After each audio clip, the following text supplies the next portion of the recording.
Hey, we're live here again at Rob's Fight Club. What's going on, guys? Just wanted to do another quick little Facebook Live video for you, just to kind of demonstrate the right hand and how to get a little bit of power. So, just gonna throw a couple punches here, see if any of you guys are out there and you jump on.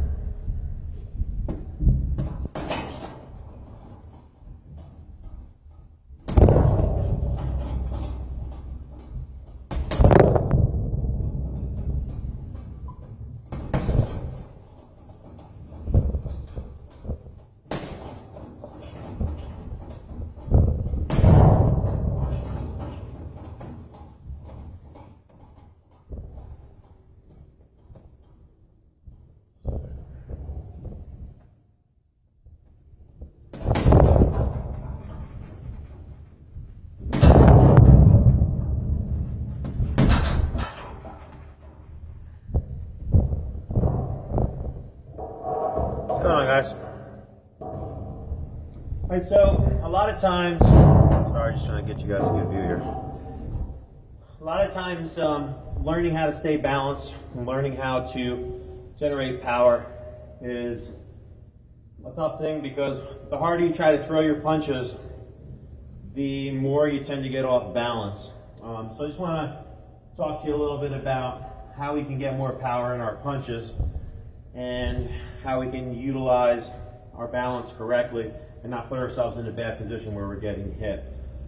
If you start out, the first thing you try to figure out is your stance and your balance. Everything starts with your feet, right?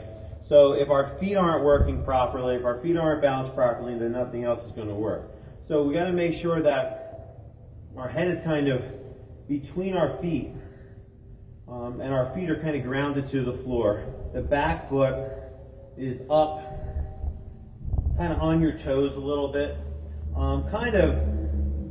It doesn't have to be turned, because you want to be able to turn it so you can generate force and get your hip turned. But it should be like up on the ball of the foot a little bit, so you're able to move freely wherever you want to move. But when we talk about the right hand specifically and how we can generate more power, there is a difference between speed and power sometimes. So I can work on keeping my head between my feet, perfectly balanced here, to where I can throw multiple punches without ever stopping because I've thrown myself off balance, right? So I can just punch, and I'm nice and fast, I'm nice and balanced. Most of the time, that's how you want to punch, because you want to be able to score points. It's all about scoring points on your opponent. If a fight, even a pro fight, right, there's no knockout, then it comes down to points, who won the rounds. And the guy that wins the round is the one that's usually the busiest, who lands the most shots. So you want to score those points. If you were going to have a knockout in a competition, it's going to be because the opportunity presented itself based on how you were sparring and the openings that you created, or if you wore down your opponent enough to where he started leaving himself open and you had more energy than he did. But when we throw a right hand for scoring points, we keep that balance point, right? Not really leaning our head in, not leading with our head. And that's an important thing here. But you don't want to ever throw a punch leaning your head in first. Your punches have to be out in front of your head. Okay? You'll notice here, when I throw this punch out, that my shoulder hits my cheek. And that's a really important thing to make sure that you do. If I throw this in here, I'm losing a lot of my reach and I'm losing a lot of my power. So I have to get that shoulder extended. What I'm going to do with my left hand is, let's say I threw a jab out, when I throw that right, I'm going to pull that left back. So what happens is, it generates more force into the punch because my shoulder moves forward. If the left shoulder comes back, the right shoulder goes forward. But my chin has to be down. Okay? So if I'm here and I pull this left shoulder back, if I let my chin and my head come out, then I end up throwing myself off balance. As long as I keep my chin and my head in here, I'm going to be okay. And there's a little trick to generating force in that right hand so you don't throw yourself off balance. Let's take your left foot and turn the toes in. So turn the toes in just a little bit. And when you throw that right hand, it kind of keeps your hip locked into place, kind of like the hinges on the door.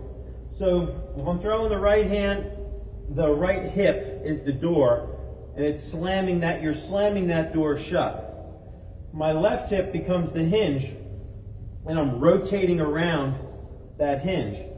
But if I take that front foot and turn it in slightly, it allows me to really rotate around without letting that left hip and left foot and leg and everything else start going out to the outside. So instead of me throwing a punch like this, where I'm really overextended and off balance, the punch comes out like this. And it's a lot stronger because my weight now is moving into my punch, generating more force. Now, I'm telling you stay balanced, keep your head over your feet and all of that stuff. And most of the time, that's true. However, the most powerful punch you could probably throw would be a punch like this, where you had that punch wound up and you just unleash that big, giant hook on somebody. Problem is, they're going to see it coming, you're not going to hit them with it. So it doesn't matter if you throw it harder, because it's not going to hit anything but air. Right? And then you leave yourself wide open. So we have to do it more from having a good stance. We don't want to lift the elbow. We don't want to telegraph that this right hand is coming. So you watch when I throw this right hand. If my arm starts to come out, you guys see this. You know it's coming at you right now. So that's a huge mistake. Watch when my elbow comes out. You know it's coming, and then now you're going to be moving and reacting before that punch gets at your face. So the way that you throw a right hand is, first of all, this is locked and loaded in here. You turn that back foot. The foot starts the motion. And when that foot starts to turn, then it can allow the hip to turn. You're going to slam that hip shut, slam that door shut. And you're going to take that back foot and you're going to push off the floor a little bit and bring it along with you. So when you move forward, as you're turning, as you're pivoting on that bottom foot, your foot is pushing and coming along with you. If you leave it back behind you, you end up being like this. So you have to turn it and you have to kind of push off of it and slide it along with you. The mistake is that we drag it. Don't go like jab, drag your back foot. If you want to have a strong right hand, and there's fighters that have really bad right hands, just don't have any power, and probably because they don't have the fundamentals behind how to generate that force in it. You know, they just don't have that down. Maybe their fundamentals are better on their left hooks. But you can get a really powerful punch if you know the mechanics behind it and you want to be powerful with it. You have to want to hit something hard with it. That's probably the most important thing.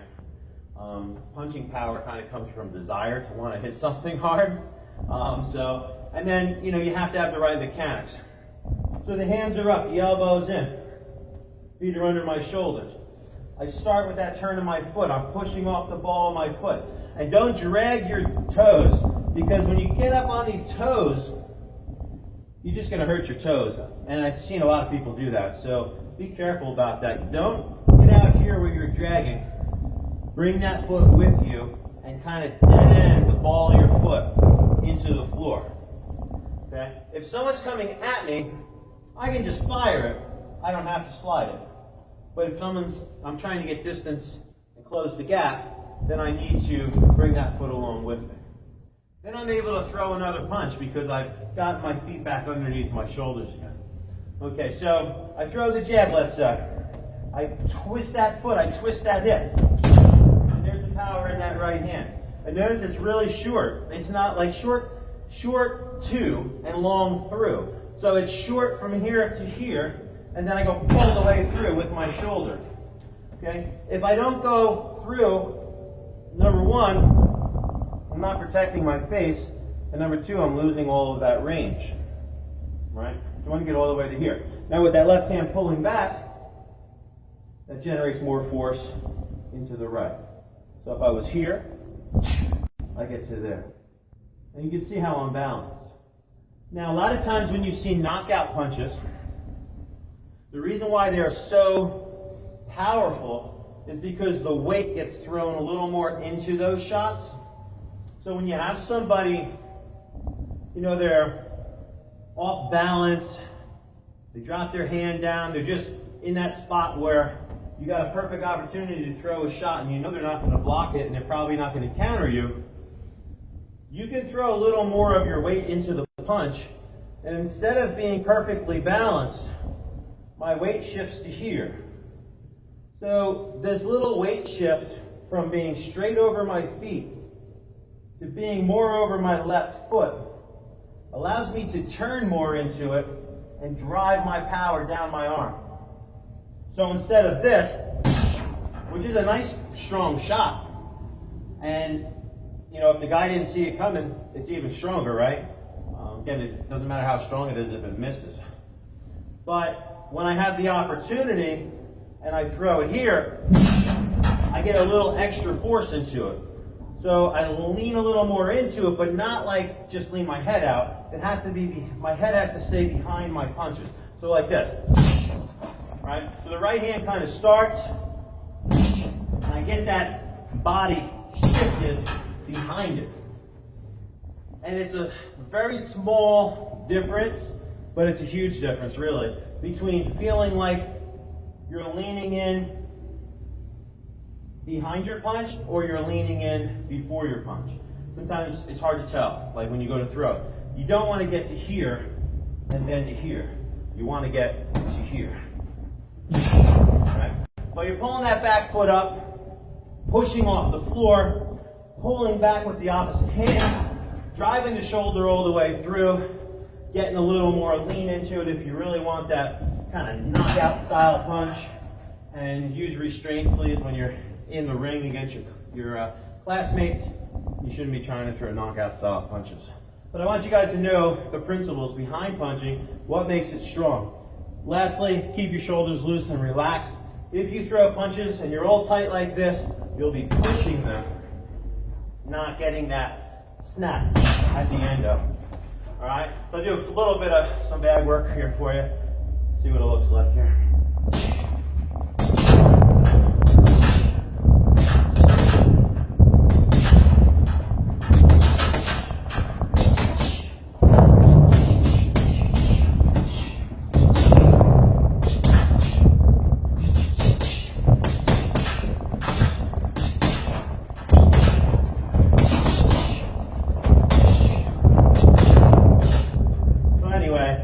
Generating force in those punches.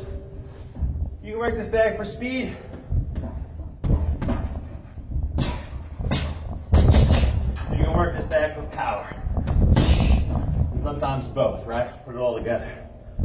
But for today, we're thinking about power. Maybe next time we'll work on how to generate more speed in your punches. If you guys have any questions, anybody out there that wants to not sure kind of what we're talking about. Poor bag. Yeah, right?